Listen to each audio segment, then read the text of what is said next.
करत असलेली आपण पाहिली आहे. फक्त कुणी जगवली असेल तरी आपल्या देशाचे पंतप्रधान नरेंद्र मोदींनी जगवलेली आहे. हे सगळ्यांना मान्य आहे का? हा असतो तर हात वर करा.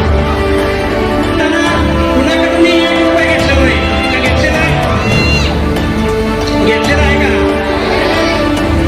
कुणाकडून एकही रुपये घेतला न घेता देश सुरक्षित राहायला पाहिजे आणि त्या दिवसात काम केलं नाही तर त्या कामाच्या पोचपावतीवर ते आज आपल्या देशाला मी तिसऱ्यांदा पंतप्रधान होणार आहे. तिसऱ्यांदा पंतप्रधान होण्यासाठी तुम्ही सर्वजण माझ्यासोबत राहावं यासाठी या देशाचे पंतप्रधान आपल्याला आव्हान करत आहे.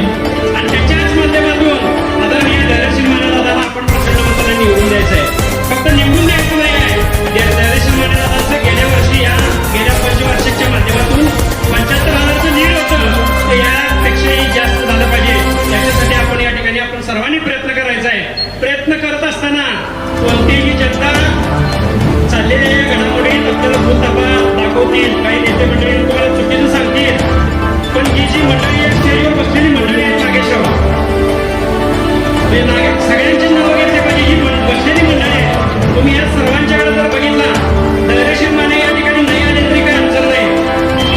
जाता येता आपण धरला इथं बसलेल्या मंडळीला तुम्ही जरी धरला तर तुमचं कोणतंही काम अडचणी देणार नाही किंवा तुमची कोणतीही अडचण येणार नाही.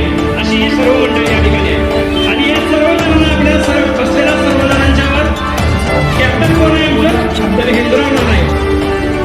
आता हिंदुराव नानांच्या बाबतीत सगळ्यांना काही सांगायची वेगळी ओळख नाही आहे. त्यामुळे सगळ्यांना धैर्यशील मानेंच्या माध्यमातून आपल्याला पुढे जायचं आहे. वेगवेगळी आमिषे दाखवली जातील, वेगवेगळ्या अफवा पसरवल्या जातील, वेगवेगळी कारणं सांगितली जातील. संतोष शेळकेंनी सांगितलेल्या पद्धतीनं पाण्याचा प्रश्न कोण सोडवणार? फक्त धैर्यशील माने सोडवणार. धैर्यशील मानेंच्या माध्यमातून, प्रकाश आंबेडकर साहेबांच्या माध्यमातून, आदरणीय आवळकर साहेबांच्या माध्यमातून हा प्रश्न नक्की सुटणार आहे.